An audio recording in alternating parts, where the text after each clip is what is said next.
아버지 하나님, 이 아침에 주님 앞에 나와 말씀 앞에 섭니다. 세상의 소리가 들려오기 전에 주의 음성을 듣기 원합니다. 오늘 주시는 이 말씀이 우리의 심령과 골수를 쪼개는 귀한 말씀 되게 하여 주옵소서.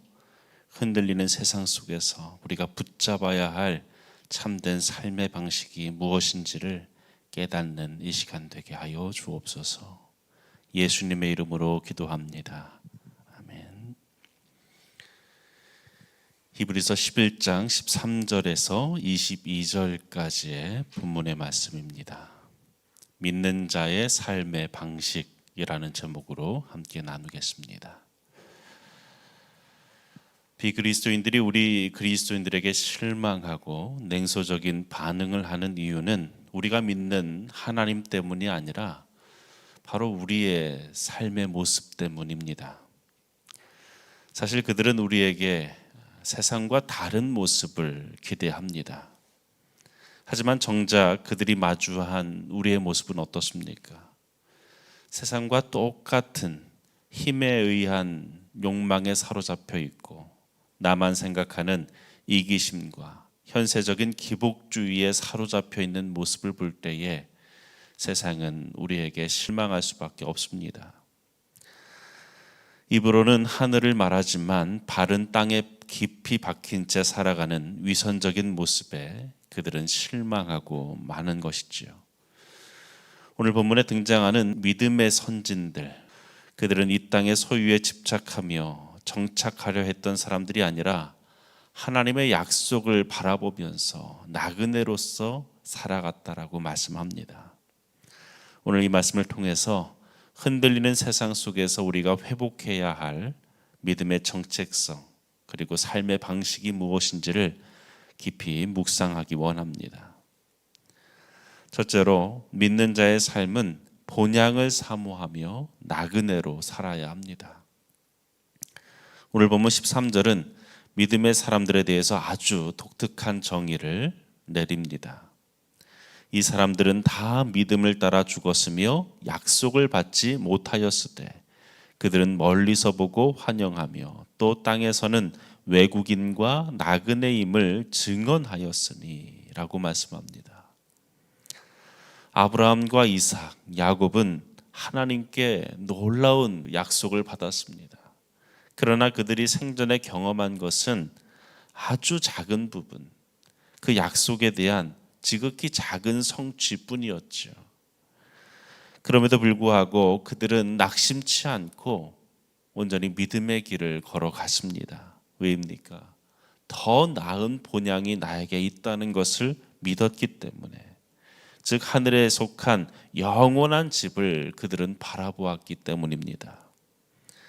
여러분, 믿음이란 무엇입니까? 그것은 현재의 결핍 속에서도 미래의 완성을 앞당겨 오는 것입니다. 그것을 보고 기뻐하는 것이죠. 현재를 보고 기뻐하는 것이 아니라 미래를 앞당겨 보고 기뻐하는 것. 믿음의 선진들은 이 땅을 영원히 머물 곳으로 생각하지 않았습니다. 자신들을 외국인과 나그네라고 여기며 살았습니다. 하나님은 그런 그들에 대해 어떻게 대하셨다고 말씀합니까? 16절에 보면 하나님이 그들의 하나님이라 일컬음을 받으심을 부끄러워하지 아니하시고 그들을 위하여 한 성을 예비하셨느니라. 저는 이 말씀을 참 좋아합니다.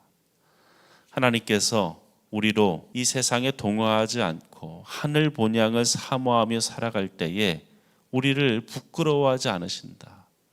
반대로 말하면 우리를 자랑스러워 하신다라는 것이죠. 우리의 불행은 이 땅을 나그네 길이 아니라 영원한 정착지로 착각하는 데서 시작됩니다. 그래서 소유에 집착하고 이 땅에서 모든 보상을 받으려고 하지요. 결국 그러할 때 우리의 믿음은 변질될 수밖에 없습니다. 하나님은 당신의 자녀들이 진정 본향을 사모하면서 이 땅의 가치관에 동화되지 않는 거룩한 나그네로 살 것을 기대하십니다. 그리고 그러한 모습을 자랑스러워 하시겠다라고 말씀합니다. 진정 땅의 것을 집착하기보다 영원한 본향을 사모하며 사는 거룩한 나그네의 삶을 사는 우리 모두가 되기를 간절히 축원합니다.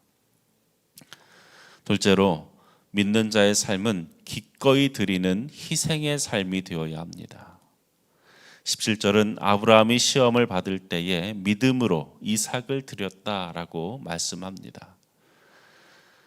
아브라함이 이삭을 하나님께 드리는 이 장면은 인류 역사상 가장 충격적이면서도 가장 위대한 순종의 장면이지요. 어떻게 아브라함은 하나뿐인 그 아들, 백세에 얻은 그 귀한 아들을 하나님 앞에 바칠 수 있었습니까? 그것은 아브라함의 맹신이 아니었습니다. 맹목적인 신앙이 아니었습니다. 철저히 하나님의 신실하심에 근거한 영적인 결단이었습니다. 철저한 지성적인 판단이었다라고 저는 생각합니다. 아브라함은 생각했을 것입니다. 하나님이 이삭을 통해 후손을 주시겠다라고 약속하셨다. 그런데 지금 나에게 이삭을 바치라고 하신다. 그렇다면 내가 이삭을 드려도 그 신실하신 하나님은 죽은 자 가운데서 그를 다시 살려내더라도 그렇게 하시면서까지라도 약속을 반드시 이루실 것이다. 아브라함은 이 판단, 이 생각을 철저하게 가지고 있었던 것이죠. 그저 맹목적으로 하라 하니까 기계적으로 한 것이 아닙니다. 하나님의 그 신실하심에 근거한 영적인 판단이 그에게 있었던 것입니다. 어떻게 이러한 판단과 생각을 가질 수 있었습니까? 아브라함은 하나님과의 오랜 관계를 통해 그분의 성품을 알았기 때문이죠. 하나님은 결코 당신의 약속을 어기시는 분이 아니라는 것을 그는 몸소 체험했습니다. 가장 귀한 것을 손에 놓아도 하나님께서 채워주실 것을 그는 믿었던 것이죠. 여러분, 우리가 하나님을 위해 기꺼이 손해를 보고 희생하고 소중한 것을 내려놓을 때에 비로소 하나님은 그것을 인정하시고 또 세상은 그러한 우리의 모습을 보고 인정하게 될 것입니다. 우리의 믿음이 진짜 믿음이라고 인정하게 되어지는 것이죠. 하나님을 신뢰하기에 드리는 그 희생, 그것이 세상을 변화시키는 믿는 자의 삶의 모습입니다. 마지막으로 믿는 자의 삶은 다음 세대에게 믿음의 유산을 전수하는 삶입니다. 본문 20절에서 22절에 보면 이삭과 야곱 그리고 요셉의 마지막 순간들이 나옵니다. 그들의 공통점은 죽음을 앞둔 그 시점에 축복과 예언을 남겼다는 것이죠. 자신의 당대에서 끝나지 않고 반드시 그 약속의 말씀을 축복으로서 예언으로서 다음 세대에게 전수했다는 사실입니다. 비록 인간적인 연약함과 또 속임수가 뒤섞인 그들의 삶의 모습이었지만 결국 그들은 그 하나님의 약속과 계획을 자녀들에게 전수했던 것입니다. 여러분, 우리에게 이러한 모습이 필요합니다. 우리가 이 땅을 사는 동안에 나의 당대에서 믿음을 지킬 것만을 바라보는 것이 아니라 이 믿음이 나를 통하여 나의 후대에 흘러갈 것을 기대하며 살아야 합니다. 요셉은 화려한 이집트 궁궐에 그 마음을 다 두지 않았습니다. 하나님의 그 약속을 바라보면서 자신이 죽어서도 이스라엘 백성들의 이 마음속에 하나님의 약속을 기억하기 위해 자신의 본향에 묻혀지기를 바라며 그는 서원했지요. 곧 믿음의 이정표가 되기를 그는 원했던 것입니다. 사랑하는 여러분, 우리가 진정 자녀를 기를 때에 우리의 욕심으로 키워서는 안 됩니다. 자녀를 세상의 성공이라는 우상 앞에 제물로 바쳐서는 안 됩니다. 우린 때때로 자녀를 하나님 앞에 드린다라고 하면서도 내 자녀가 세상에서 크게 되기만을 바랍니다.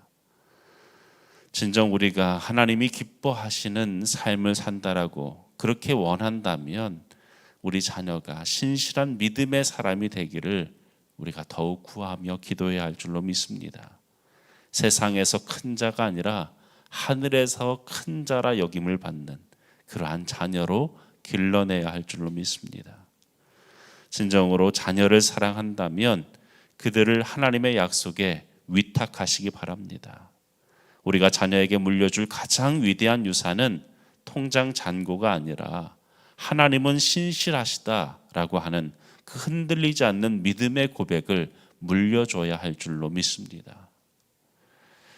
여러분, 믿음이란 무엇입니까? 그것은 하나님의 약속이 비록 지금 내 앞에 완전히 성취되지 않았을지라도 그 약속의 끝을 바라보는 것입니다. 그리고 오늘을 견뎌내며 사는 것이죠. 오늘 하루가 그러한 모습으로 살기를 바랍니다. 당장의 모습을 보는 것이 아닌 하나님께서 예비하신 그 본향과 그날의 그 상급을 바라보며 오늘 우리에게 주어진 그 삶 속에서 나그네로서 걷는 저와 여러분 되기를 간절히 축원합니다. 기도하겠습니다. 아버지 하나님, 오늘 말씀을 통해 우리의 믿음을 돌아보게 하시니 감사합니다. 이 땅의 소유에 일희일비하며 본향을 잊고 살았던 우리의 연약함을, 어리석음을 용서하여 주옵소서. 이제는 하늘의 시민권을 가진 자답게 세상과 구별된 가치관으로 살게 하여 주옵소서.